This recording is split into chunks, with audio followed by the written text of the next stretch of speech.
নমস্কার, দেবীপ্রসাদ বিশ্বাসের রান্নাঘর থেকে বলছি। আজকে আমরা তৈরি করব পটলের পুর। চিংড়ি মাছ দিয়ে পুরটা তৈরি হবে।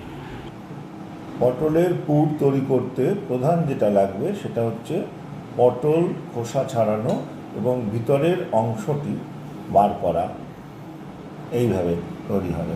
পটলটা খোসা ছাড়িয়ে পটলের ভিতরের অংশটা বার করতে হবে। পটলের ভিতরের অংশ সব বার করে নিয়েছি। লাগছে খোসা ছাড়ানো ছোট ছোট পিস করা চিংড়ি মাছ, আলু কুচি ছোট ছোট করে কাটা আলু, আদা, পেঁয়াজ, রসুন এবং কাঁচা লঙ্কা পেস্ট, গোটা কাঁচা লঙ্কা, গোটা জিরে, জিরের গুঁড়ো, হলুদ গুঁড়ো, লঙ্কার গুঁড়ো, স্বাদ মেপে নুন আর চিনি, ঘি আর গরম মশলা, তেল। সবার প্রথমে পটলগুলোকে একটু নুন আর হলুদ দিয়ে গরম তেলে ভেজে নেব।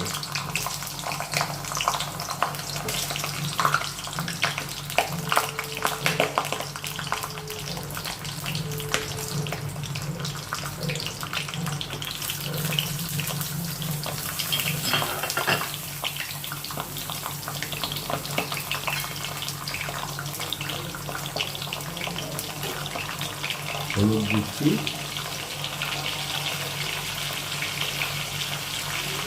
পটল ভাজাতে একটু নুন দিচ্ছি,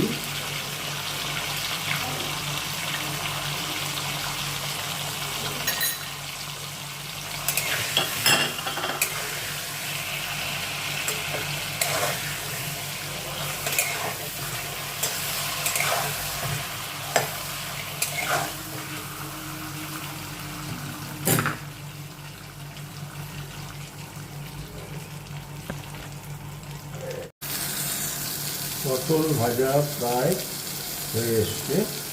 লাল লাল করে পটলগুলো ভেজে নিলাম।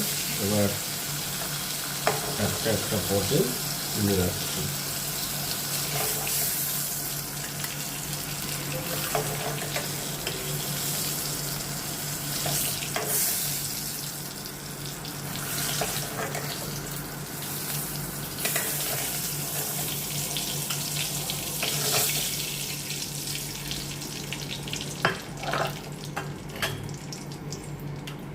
এবার পটলের যে ভিতরের অংশটুকু সেটাকে মশলা দিয়ে ফ্রাই করে নেব। প্রথমে তেলের মধ্যে দিচ্ছি জিরে,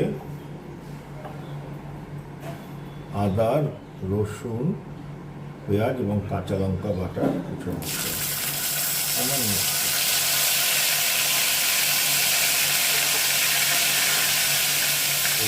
পটলের ভিতরের অংশটি দিচ্ছি,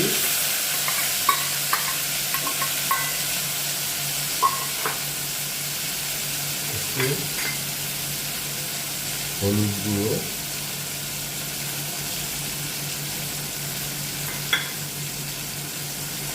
স্বাদ মতো জিরার গুঁড়ো,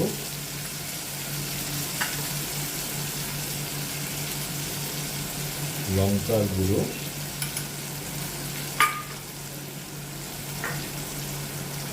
সামান্য একটু গোটা দিয়ে ফোড়ন হিসাবে দেওয়ার জন্য,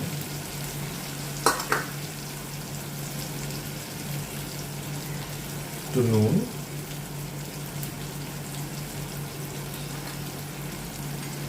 সামান্য একটু চিনি। সুন্দর করে নাড়িয়ে নিচ্ছি মশলাটা। এবার কুচি করে কেটে রাখা চিংড়ি মাছগুলো এর মধ্যে দিয়ে দেবো। দিয়ে এবার ভাজবো। গ্যাসটা বাড়িয়ে দিলাম।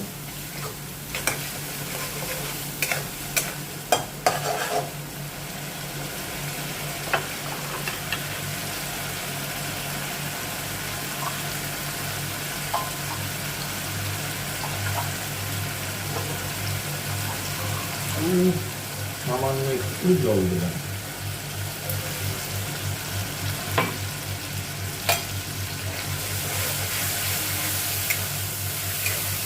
চিংড়ি মাছটা সেদ্ধ হোক মশলাগুলোর সঙ্গে। এবার একটু ঢাকা দিয়ে দেবো, কিছুক্ষণ সেদ্ধ হওয়ার জন্য সময় দেব।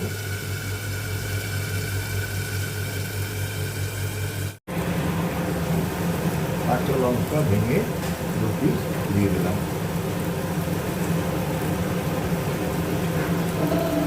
ঝোলটা দিচ্ছি। পটলের যে ঝোলটা করছি তাতে দিয়ে আদা, পেঁয়াজ এবং কাঁচা লঙ্কা বাটা দিলাম, হলুদ গুঁড়ো দিলাম, জিরার গুঁড়ো দিলাম, লঙ্কার গুঁড়ো দিয়েছি, সামান্য একটু গোটা জিরেও দিলাম, আর পরিমাণ মতো নুন দিয়েছি, খালি দেখেছি। আবার ধরে চিকুটি দিলাম, আর চিনি একটু দিয়েছি। এবার মিশ্রণকে সুন্দর করে মাইকে দিচ্ছি। আর আগে ভেজে রাখা গুঁড়ো করে আলুগুলোকে দিয়ে একটু মশলাটা ওর সঙ্গে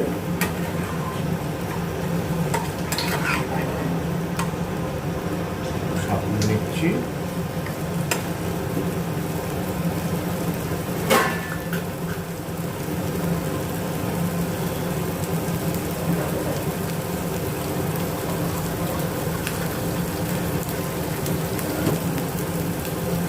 এবার এই সাতনানো মশলার মধ্যে একটু জল দিই।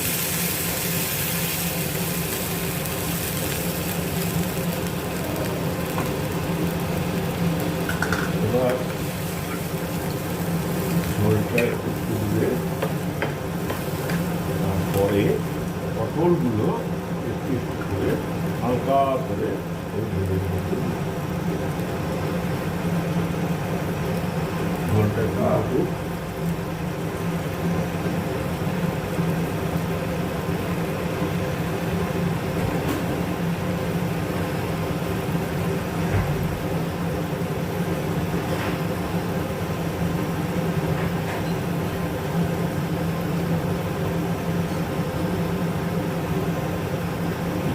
ঝোলটা ফুটবে এবং আলুটাও ভেজে রাখা আলুটা একটু সেদ্ধ হবে।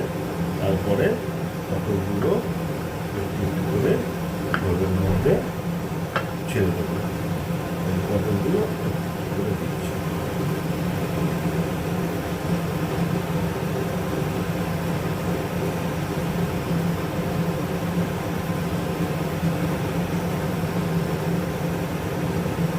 আমি মুখগুলোকে আটকালাম না, খোলাই রইল, একটু উঁচু উঁচু করে দিচ্ছি যাতে পুরো ঝোলটা ভিতরে না ঢুকে যায়। আপনি মনে করলে মুখটা বেসনের খোলা বেসন দিয়ে এবার পটলটা ঝোলের মধ্যে ছেড়ে দিলাম। ঝোলটা কিছুক্ষণ 2 মিনিটের মতো ফুটবে, তারপরে ঝোলটা কিছুক্ষণ ফুটবে।